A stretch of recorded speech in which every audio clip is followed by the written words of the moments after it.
A career like this can be exciting in the beginning. You remember everything you ever did.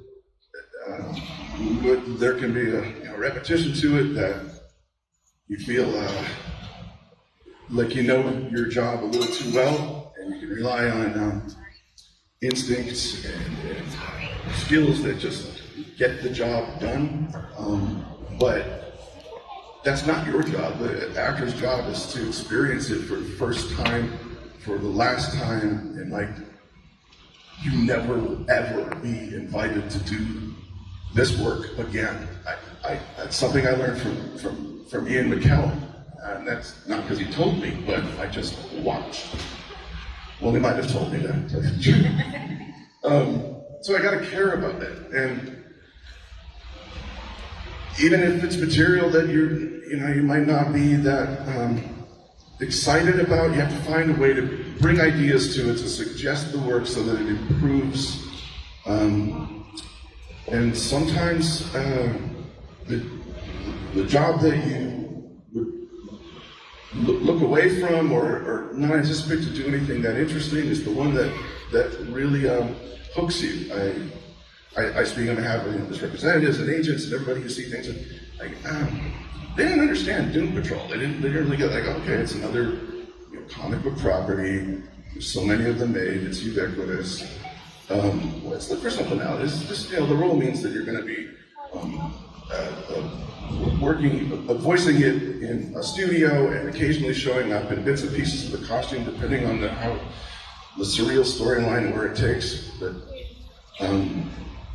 actually, that's my investiture in it. But I wanted to look deeper. I was like, hang on, there's really something there.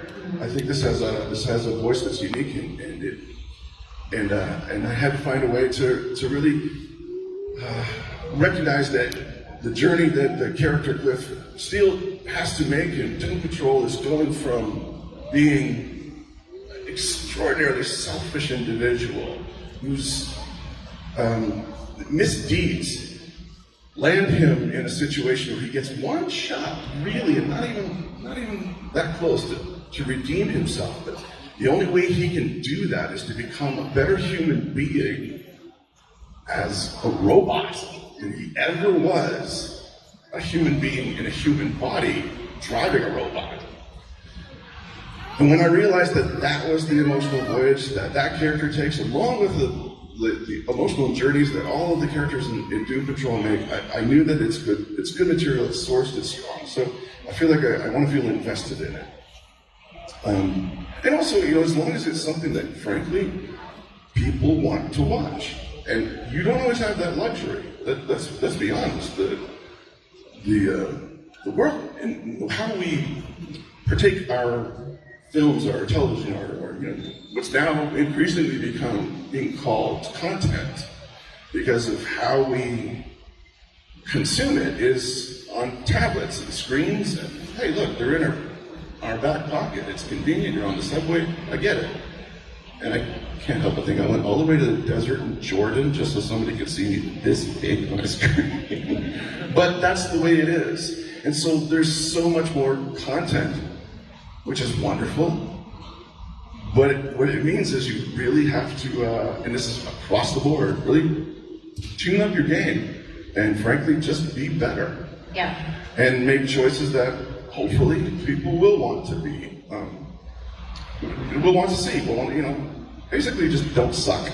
Yeah. Well, you mentioned Sir Ian McKellen, and Gods and Monsters is definitely look. If you look at your filmography, it's a pivotal project for you. What was it like on the set of that, and were you just a sponge absorbing? Gods and Monsters, wonderful screenplay. I had the opportunity to work with somebody who was an inspiration to me. That's Ian and Lynn Brave, rest her soul. I watched McKellen's work as part of my training, really. When I was a student in Seattle, Washington, I probably watched Acting Shakespeare by the series he did for BBC in the 70s and 80s enough times to catch the beta machine on fire. He was the first last word in really what you can aspire to in the craft.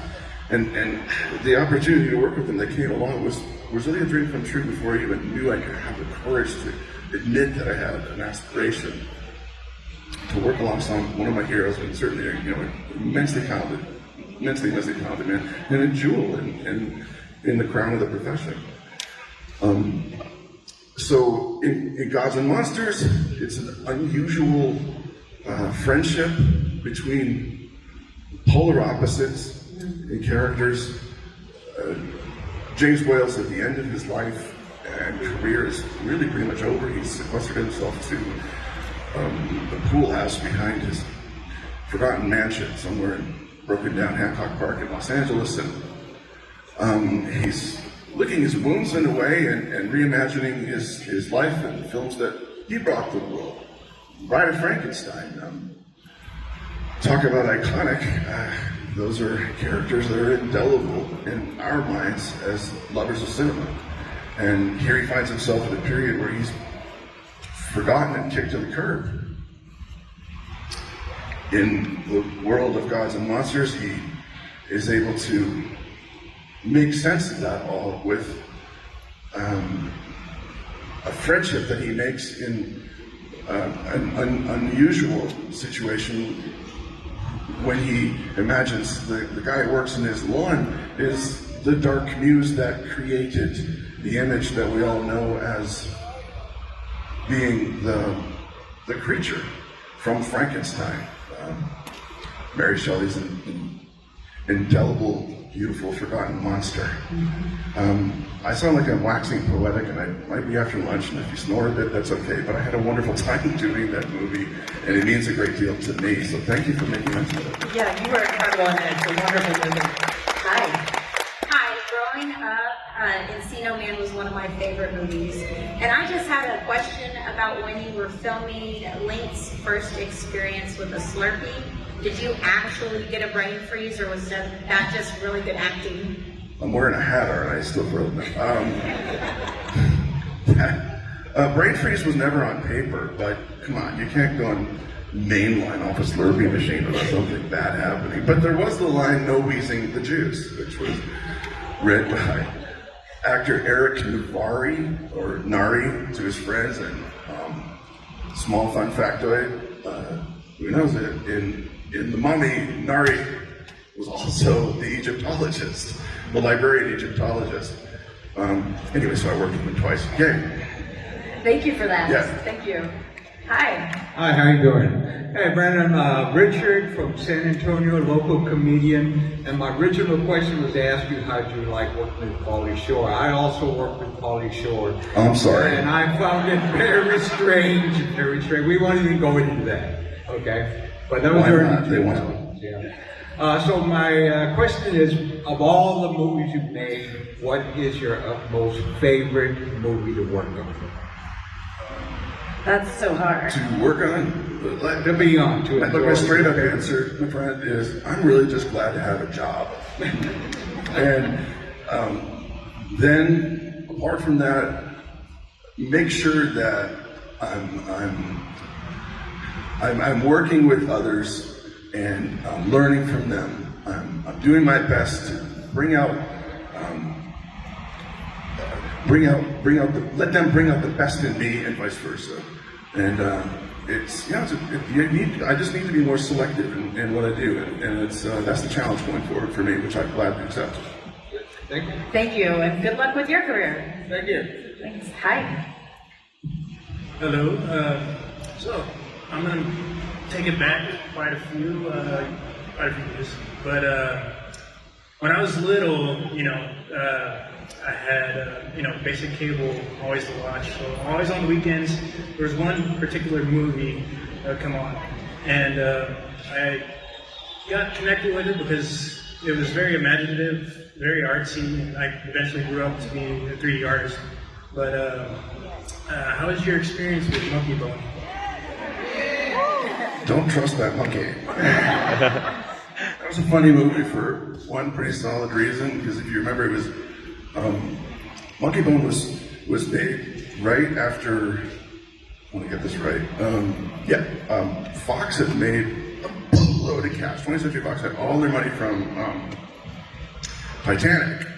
So I guess they were greenlighting movies left and right. And business is done differently these days. I don't think that Monkey Bone could be made at all the way that it was then, as we know our working practices to be now. And I say that because this was just before the advent of everything going from, let's call it analog to digital. Monkey Bone was, I think, in 2000, no, it was 99, yeah. And like 10 years later, everything kind of changed. So that meant it was sort of a pretty special period. If you could build it and do practical stuff, that's what we shot. The soundstage that we worked on was filled with a carnival set that actually rotated. There were, no kidding, like 30, 40 suit performers a day. I mean, that means there's a person, someone who's a contortionist or an acrobat inside a creative suit that heats up and needs fans pumped in there in between takes, or they keel over, or run the risk of it at least.